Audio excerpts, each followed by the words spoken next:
What's up, guys? Welcome back to the MMA Mafia podcast. It's Johnny, JP, and Ryan back at it again. I know there's been a big break since the last one, but I think we're looking at getting a little schedule going so we can bring you a weekly MMA podcast. Does that sound good to you guys? Sounds fantastic to me, Johnny boy, and not just weekly MMA podcasts. We're going to be having a lot of MMA related content on this channel. So if you haven't already, please make sure you do subscribe and turn that wee bell on because that'll make me very happy, and I think it'll make JP happy as well, won't it? I think it will. I mean, I'm really looking forward to some of the content we're going to be making over the next few months. We've got some really good documentary style videos, as well as, daily MMA news potentially, as well as some compilations. Just a lot of really good MMA content coming for you guys, really. Well said, mate. Well said. Well, shall we get into some MMA discussion just now? Oh, we should. But before we do, you guys should follow our Instagram at MMA Mafia _. We just hit 1,000 subscribers on it, thanks to someone. So definitely get on that for daily MMA memes, news updates, a whole shebang on there. It's a good laugh, boys. I know you meant followers, and I won't hold it against you, but I know you're new to Instagram. But I'll punch your head in. Sorry, continue. Right, boys. So the first topic that we have on here. There's been a lot of talks throughout the years. There's been a lot of talks of this, but now it kind of seems. I personally think it won't happen, but it kind of seems like it's gaining a lot of attraction. The cross promotions between Bellator and UFC. Johnny, I'll come to you first. Do you think it will happen? 100% definitely not. Unless Dana White has a heart attack and fucking. You know what I mean? Like, he's not looking the best. They could. No, he's a red boy. He's a red boy. But let's be honest. When you're the number one promotion, you never talk about the number two promotion. When you're a number two promotion, all you talk about is the number one promotion, you know. Yep. You could see, like, when Dana was getting asked about these Bellator questions, he could just, every time the word was said, he was just angry at the journalist who was asking it because there's no benefit for him. All it's going to do is, and it could happen 100%, if somehow Bellator versus UFC happened, Bellator fighters would definitely win some of the fights because it's just in terms of percentages, and that'll be an awful look for the UFC because I don't think anyone in the world, apart from maybe the ONE FC CEO, would claim that the UFC is anything but the top promotion in the world. Yeah. And they've got so much to lose compared to obviously Scott Coker and Bellator fighters who have so much to gain and legitimising themselves as at some point, rivals to the UFC, which they're still very far behind, obviously. Yeah, no, that is true. I think what would need to happen was Bellator would need to have a McGregor-like star to a point where it wouldn't. Dana couldn't deny it, and that kind of looked like it was going to happen with MVP for a bit. To be honest, like everyone's like, "Oh, how would he do against the UFCs?" But then again, man, like look what's happened to MVP lately. Do you know what I mean? He's not getting any ground game whatsoever. Someone like Usman. Yeah, but I think let's be honest. Like what people like, the UFC still see Bellator as a feeder league. You know, they don't see them as a comparable promotion, and they definitely aren't. And I think it's just happened out of chance that some of these top fighters have ended up in Bellator, when I'm sure Dana would rather just either wait for them to retire because they won't be as big stars as they would be in the UFC, or wait for them to decide they want to make it and give it a go in the UFC, like guys like Eddie Alvarez tried. And I know there's talk of Michael Chandler, as there has been for years, which he definitely won't go, but he's doing his annual, my contract's up, so I'll show that I'm sort of interested in joining the UFC. I think I have to disagree with you. I think this is the one time where it's actually looked like it's likely that it's going to happen. If you think about it, I don't see it. It's been going on for years. This. If it ever happened, I would love to see Dan Hooker welcome him. Oh, JP, that was a very good suggestion there. I'd like to see that also. But see, if you think about it, right, this is going to be his last contract that he gets. If it was to happen, it's going to happen now. Do you know what I mean? Like, I don't know. It's the same with it's the same with Aldo talking about boxing. It's like one of those just the longest standing MMA. What ifs? It's like you were saying. It's like MVP going to the UFC. It's just one of those things he walked about. 55. Yeah, Fedor, Randy Couture back in the day as well. Fyodor. So we'll go on to the next topic now. Now that we've kind of put that to bed, Tony Ferguson, El Cucuy versus Dustin, the Diamond Body. Boys, I can hear you all getting boners right now, but just calm down. Calm down. Dana White said after one of the Contender Series fights that is what looks next. First of all, JP, what do you think of the matchup, and do you have an early prediction on it? And also, may I add, this is a 3-round fight, which is very interesting. I'm really looking forward to the fight. I can't even begin to tell you who I think's going to win that because I think it's just going to be an absolute war. I think Dustin is going to have a lot of confidence from the fact that he beat Gaethje. I Mm-hmm. think that's definitely going to give him a slight edge in this fight.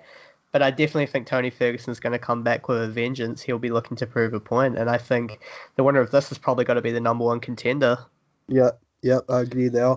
So I'd Johnny, I'm going to I'd go over to goes you. yeah. Well, I to be honest, I think.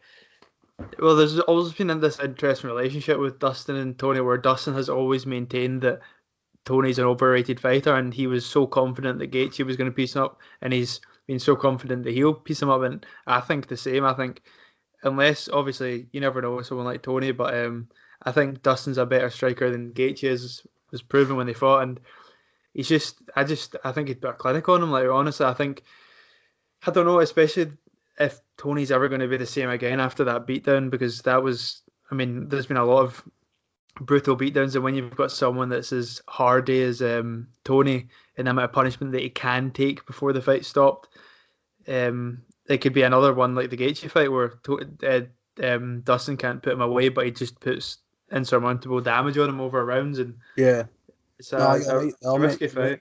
You could also kind of say the same about Dustin, but like apart from he has been knocked out a couple times, but realistically he can take fucking the kitchen sink throwing at him. Do you Especially know what nowadays, I mean? he's just such an amazing fighter, and I mean, it'd be a great fight. I'd love to see it. And to be honest, like if you're gonna, you'd want Tony to win that fight just because of you'd be able to get Khabib, Tony Khabib yeah, after. And I don't think anyone Exactly. really wants to see. I mean, I don't really.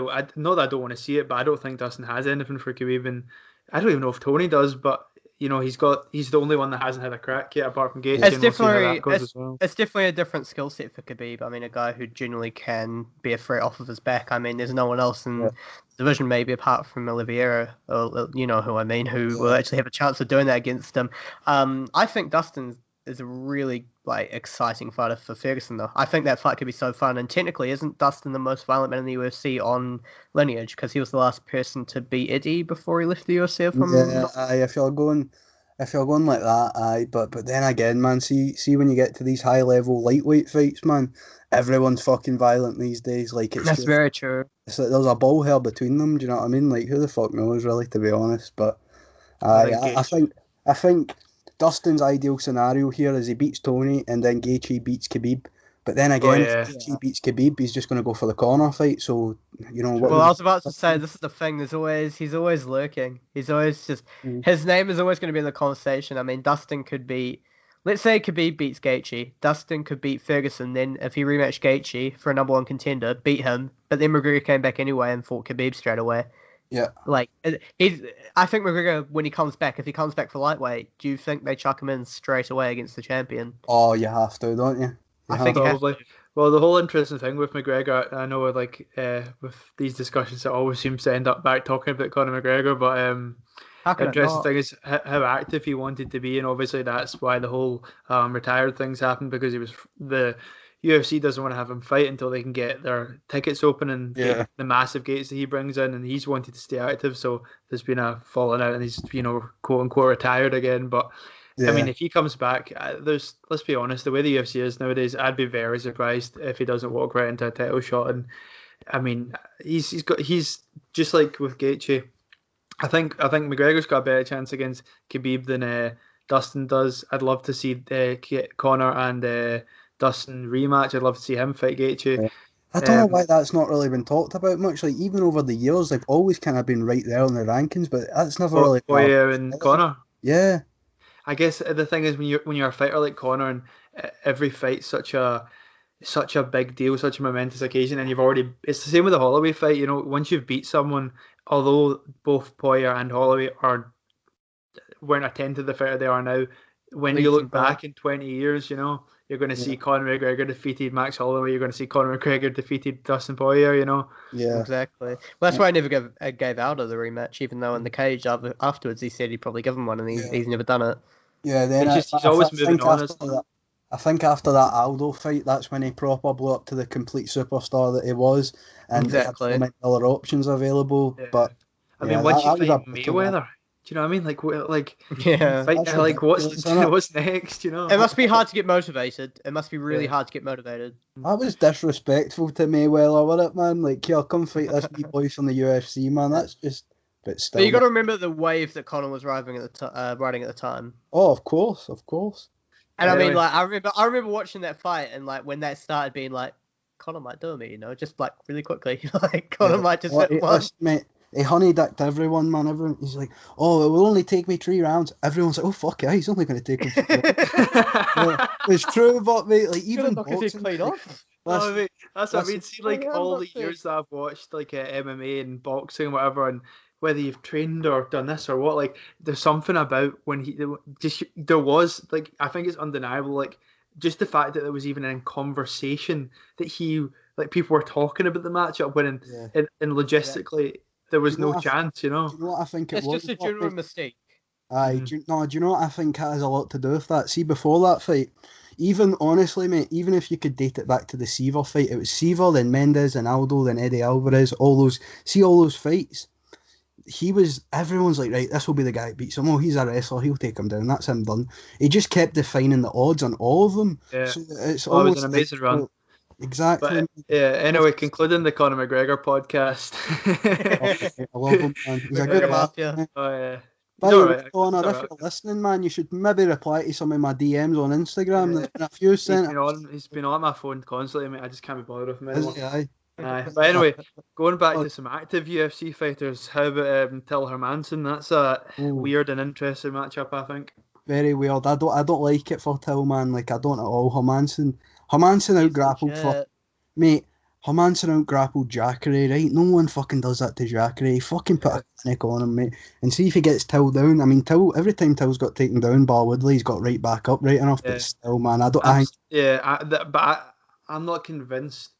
I don't know. We don't see a lot of his ground training, and the way with the Woodley fight, obviously he took a big shot and stuff like that. Mm-hmm. Someone like Hermanson just, I don't know, and especially just the way he's able to find that neck, and it's a big boy as well, mate. Yeah. He's a big boy, that Hermanson, man. But realistically, if you think about it, Till's gone through murder as well. I mean, he's had the loss to Woodley, then he's had Masvidal, then Whitaker, which is never easy, is it? And then Hermanson. If he loses this, is that going to be 4 on the bounce? I mean, right? It's such a peculiar matchup for the UFC to make. I'm assuming Till wanted this fight. Because he just wanted Till's to get the kind of back guy in. where he just wants to get straight back in against the top level, but you'd argue like I don't know, maybe the responsible thing for, like, if you're a matchmaker, maybe you give Till someone a bit easy, maybe give him Uriah Hall just to see if he can hang at 185. I don't think there was any need for it, but then again, Till has got his mindset on being a champion. He has to take out the big dogs, and see if you're fighting at this high of a level, you might as well, Like, you might as well just go for the big boys. True. But imagine Till versus Anderson Silva for Silva's retirement fight. Don't make me remove you from this call. Don't make me remove you for this. But how good would that be? It would be shite, mate. I don't think it would be. No. I mean, they're giving Silva Uriah Hall, which is still a legit time. Like, that's still a legit fight for Uriah Hall at this stage. Yeah, no. Where if he beats Anderson Silva, it's still seen as a legitimate win that boosts Uriah Hall's reputation in that middleweight division. For Till, that would almost legitimize him if he beats the former. I know he's old, but a bit over the hill. But the former Kingpin.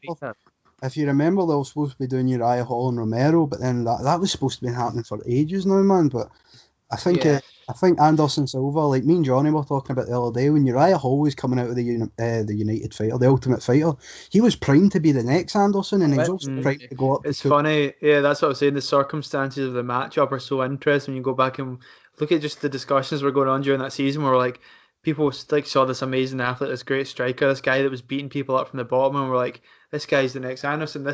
He could be the next Anderson. He could beat, he could take that place. And now he's had the I'd say unfortunate career that he's had, where big time, mate, big time. He's obviously still a contender, but he's far from where we thought he was going to be. Yeah, he would have to do a lot of work to even see the title shot, man. Honestly, like a good 4.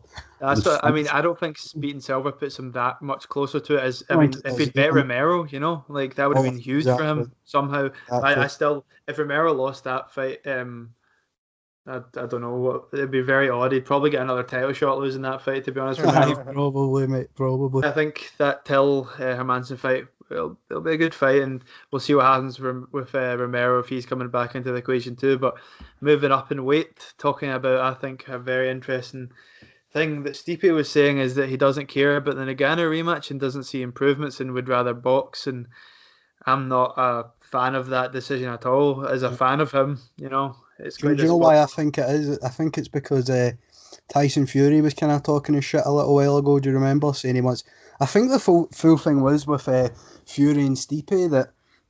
Fury and Stipe that they were going to box in a UFC octagon, which I think is just, I don't know. I mean, everyone would love to see that, right? But it does Yeah. make it a bit of a joke, doesn't it? It's like, Oh, right, it's if you're going to stupid. box him, I have no interest in seeing that. yeah, And let's be honest, Ngannou and it's such a rare thing at heavyweight. This he's like such a worthy contender, yeah, oh, of And course, obviously Stipe, he's beat him, and he's at the end of his career, and if he could easily get, I think he's still a great fighter, and his performance against Ngannou was excellent, but he could easily get badly KO'd against Ngannou. oh, Whereas of course, if he gets outpointed by Tyson Fury in a boxing ring, it's unlikely that matchup to happen. yeah, It's like the McGregor Mayweather matchup. You oh, lose, but you make exactly, a lot of money. of course. JP, The thing is, I don't think the UFC have any incentive to do anything apart from Ngannou versus Miocic too, and I think Miocic is simply saying it to get a better deal. Well, I yeah, think they'd definitely love if Fury would somehow, if they did, I think they'd happily do a cross promotion fight, oh, just for the if he's attention. But would into, they But rather do it with Miocic or would they rather do it with Jones in a year? mm, I They'd think they'd probably rather rather. do it with I, Ngannou because Ngannou, what I mean, Oh, yeah, God, Ngannou, yes. yeah. yeah, But because here's one for Ngannou, you boys. Here's one for you boys. Speaking about Stipe, he says he doesn't want to fight. What he said was that he's basically writ the book on how to beat Ngannou, which is true, right? But Ngannou's improved so much since then. Like I we know haven't that. even. That's the thing, we haven't been able to see him improve because he's just been knocking people out. Oh my Like, God. and just because you beat someone doesn't mean. I mean, let's be honest. That entire, I think we said this in the previous podcast. That entire fight, you were waiting for Ngannou to find his chin, and Stipe put in a masterclass and great boxing, great head movement, great takedowns and control. But just because that's the way that played out doesn't mean that the rematch isn't. I think it's interesting to everybody, apart from One of Stipe, those. obviously. Yeah. No, that's true. But what do you boys think about Jones then? Because he's been talking his shit, saying Yeah. he needs some time to move up to heavyweight. Well, let's And let's be honest. I think that chapter of light heavyweight's shut now because he's not going to it want to has go to and be, win doesn't that it? belt, and There's no he's all, point. yeah, because he's given up his retention. He's given Yeah. up his title defense run. So And do I you know think why? he's definitely going to heavyweight. Do you know what it is, mate? I was watching Dominic. I don't know if you guys have watched Dominic Reyes on Ariel's show. He was Mhm. talking his shit, saying basically that he thinks Jones has went up because everyone's too fast and too technical now at 205. Which honestly, man, I do think is true to a certain degree. Like I I think think Jones yeah, is better than all of yeah. them, but Yeah, they are. that's the It's not thing. as Like, easy. yeah, I mean, Jones again. He's been fighting for ages. He's still young, but he's light heavyweight's now becoming a place where Jones bet a lot of his title defenses were against people of the old light Yeah, heavyweight, who are past it. era who Well, were not even so much smaller. past it, but Yeah, they were just I smaller as well. yeah, He's fighting smaller. people his own size now. Oh, heavyweight could be good, man. Like you could Yeah. see him, like see if, like for just an example, him versus a Curtis Blades or something like that. That would be so fun, man. Just to, because I love seeing Johnny Bones wrestle. Like I really do. His wrestling's just, but he doesn't really use it, does he? Unless he really has to, like that Reyes fight at the It's end. more of a Yeah. backup now for him. I think personally, Jones doesn't go into a tune-up fight. I think straight away the winner of Oh Miocic and yeah, Ngannou, they're going to make. I mean, I personally think Miocic beats Ngannou again, and I think you end up with Miocic and Ngannou for that's a Miocic crazy Jones, super fight. but I Oh, think sorry, Miocic Jones. I don't know, so sorry, but I think Jones Stipe is a fucking brilliant fight, man. Like That is. technically, it's fucking beautiful, isn't it, I think man? I Like, think the heat's Mm. more there for Jones and Ngannou, isn't oh, it? With the whole pause, chat yeah. that's been going about it. But let's be honest, if you're fighting Ngannou, you want to get paid, and that's what Jones wants. Like, Deserve to be, man. yeah, Deserve to because you're be. going to, like, you want to get paid for a fight like that. And I mean, I'd Risky love to see, business. I'd love to see Jones at heavyweight. This is the perfect time to go up because he's undefeated. A light heavyweight apart from Excuse me. the great Matt Hamill, Hold on. obviously. I'm getting a wee phone call for someone that's deaf. Sorry, continue, man. There was no need to cut that. um, Hello, John Jones. I've been. Sorry, right. Let's just keep going. Fuck it. Aye. No, I know what you're saying, but John Yeah, Jones, it's a good time. He's getting older. He's getting bigger. He's loving his powerlifting and all that, and it's a good time for him to move up. And I think that'll be interesting. And then going back to, hopefully we get to see Stipe Ngannou again, and who knows about boxing and all that. But I'd love to see Jones at heavyweight and see Stipe Ngannou for now, anyway. yeah, no, it would be nice, mate. It would be really nice. Right, so moving on to the next topic, boys. This was one that was in the news like a few Cool, yeah. weeks ago there, right? But it's a bit of an odd one. Paige Van Zandt moving to BKB. What do you think of that? Like, JP, I'll start with you. What is she doing? I think she would have made more money on OnlyFans, if I'm honest. Yeah. Thanks. Right, now, Johnny, Yeah, what do you think of it? I've heard. I think the sum was like they're talking that they paid her $1 million. So it's good money. But let's be honest. I mean, bare knuckle boxing is such a physically damaging thing, and for someone who, let's be honest, although she was a tough fighter, the majority of her popularity was just simply because of the way she looked and her. That's why she became such a. I think, but yes, continue. She became a mainstream celebrity and stuff like that. Well, relatively mainstream in terms of relation to MMA, but it's a peculiar decision. It's and she must have been getting paid very, very well for it. Yeah, that is a really weird one, man. Like, yeah, and let's be honest, there's no matchups there. You're going, oh, she's going to fight this person, she's going to fight that person. It's not an exciting thing in that aspect to me, anyway. I think you do her versus Artem to make the real. Let's definitely do that, man. But you know what I don't understand as well? Man, he'd break his hand on him. see her MMA career as well. She was never known like for her hands. She didn't have her hands. Or jitsu and shit like that. I mean, let's be honest, she was mostly known for her toughness, which could do a good standing in that department. But she doesn't have great hands or anything. No, I don't know. I like we said, she's it's a weird great decision. other assets, but definitely not. Boys, we're going to round it up here on Mr. Luke Rockhold returning at middleweight apparently. So, JP, what do you think that Rockhold should return, one, and do you think he's doing the smart thing, returning at 185? I think the 205 Rockhold experiment clearly didn't work out for him, and I think he's talked about on the Char food truck that just came out, he was talking about how he feels like he can make 185 still, and 205 he's bloating himself out a bit more. I think Rockhold's easily still one of the most talented people in that middleweight division, and I think he could really give some people there a run for their money if he can get 1 or 2 wins. I mean, as I've said, or as I put in the chat earlier, Weidman, that's a great fight for that's a great fight for the middleweight division. That's a great fight for the middleweight division. I thought that was you're going to have funny. One of those guys surging, and that's it makes really sense. Good But Weidman was saying that he doesn't see anything to gain for that matchup. Well, maybe you get a win back against someone that literally punched your head into the ground for a mount for about 2 minutes. Do you know what I mean? That's true, man.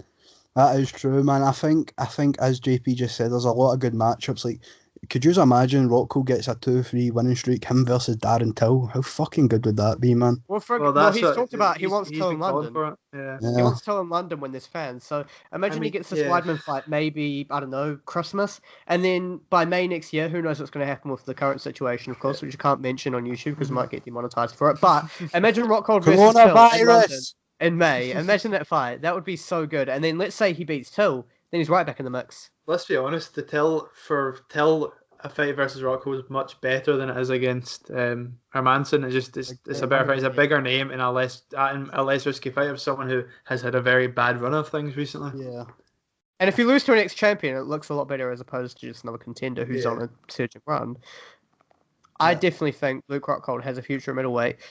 I think it could be really exciting having him back in the division, which is a division. But by the way, if you look at the rankings maybe 1 or 2 years ago, you're thinking it's not as exciting as it is now. Right now, middleweight is right up there with welterweight, in my opinion, is one of the most exciting divisions in the UFC. You've got, obviously, Adesanya Costa, the main event.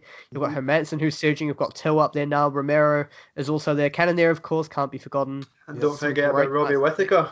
Aye, Bobby. Exactly. Well, I mean, who's he? He's fighting Cannonier, isn't he? Yeah. So whoever wins that fight's in line. They're the next challenger for the title. Whoever wins that fight, which we'll talk about next week. Yeah, that'll be a great fight. Love to see Whittaker Costa. Boys, before we go, we'll talk about the 2 fights that are coming up. The first 2 fights in September, actually. Overeem versus Sakai. Now, I don't know if you guys have watched the guy a lot, but I've watched him a few times and he's actually fucking lost me a few bets, so I'm rooting for Overeem to punch his head in. But he's a decent fighter, he hits hard, he's very good at the basics, he's got a good ground game, but I'm really liking Overeem's kind of...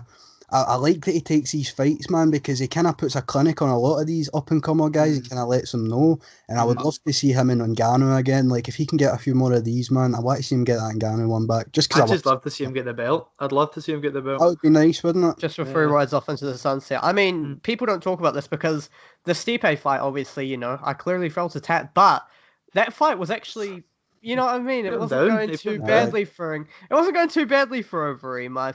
He's so talented. But let's be honest, with Overeem, it usually is going quite well until he gets absolutely brutally knocked out. That is true, but imagine Overeem maybe it's one or two more. And as I say, he's probably going to work towards that Ngannou rematch. Yeah, they said that, but it's heavyweight, man. You're not that far away from a title. Yeah, exactly.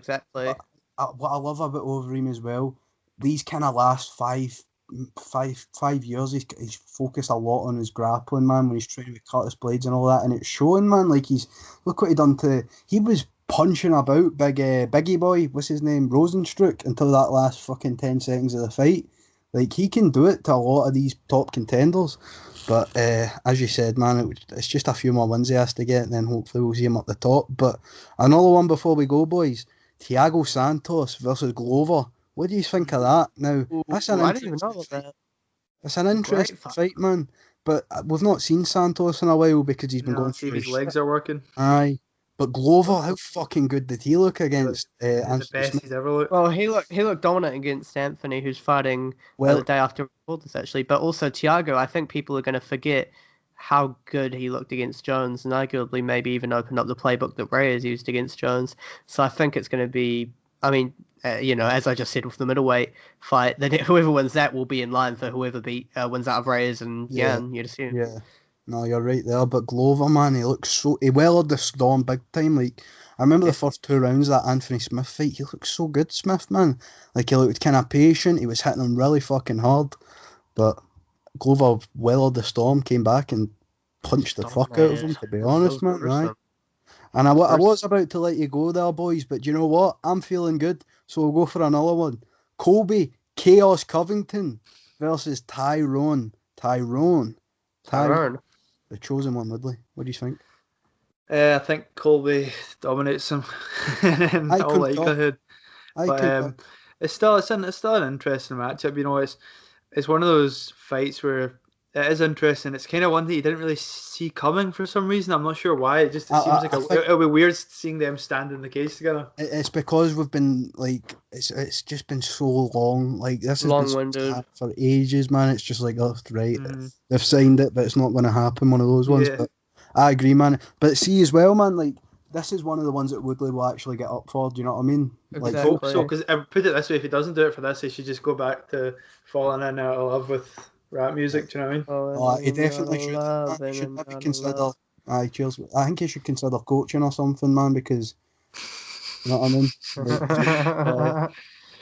But I guess Woodley could actually pull it out the bag against Colby, though. I think you've seen so many cases of fighters who were like, oh, they're down and out. You know, they look terrible in their last 3. And in that big fight, they just managed to pull it out because it messes up whatever the UFC will want Colby to win, so he's straight back in that title picture essentially. Or you can even build up a Masvidal fight bigger. It would be just like Tyron Woodley to throw Dana White's plans out the window. Yeah, I don't know, man. It's a hard one. See when he was matched up against Burns, my mindset was, right, the thing is with Woodley, he's always been scared about losing the title, right? That's always why he's kind of had not bad performances, but not exciting performances. This is one, like, well, what I thought with Burns was like, right, okay, this will be one where he'll actually let his power go, he'll let his hands go, he'll actually take risks, but he didn't do it. He got absolutely dominated. But against a guy he doesn't like. He does have excellent, he's got great takedown defense. He's an extremely strong guy, and he's also, his whole basis of his game nowadays, well, it used to be back up against the cage, throw a big counter, but nowadays it's more just back up against the cage. Yeah, that's it, But when you watch him, Colby versus Lawler, the way Colby isn't putting people down. He's pressure striking. He has boxing. Yeah. Man. He's touching you. He's hitting you 50%. But at the same time, if he puts Woodley up against the fence and he's doing that sort of striking, and Woodley comes with a big right hand over the top, you know, Could sleep him big that time. could definitely happen. But I mean, there's so many interesting matchups. It's such despite COVID and everything, it's been such an interesting time for MMA. Yeah, you're right there, man. You're right there. Before we go, what are we going to say, boys? Are we going to see Dana White versus Oscar De La Hoya in a boxing match? Hopefully, I'd love to see that. Me too, man. I'd love I'm to sure smell see it. Dana and Tito. As long as De La Hoya's wearing the dress, you know. No, mate. I'd love to smell Dana's head. Anyway, boys, right, thanks for watching the MMA Mafia podcast. It's been great having you. Make sure to subscribe. Instagram, MMA Mafia _. I'm telling you, boys, the best Instagram MMA account on the internet. And that's not even me being biased. Like, that's me being honest with you. So I wouldn't like you. Look after yourselves. Goodbye.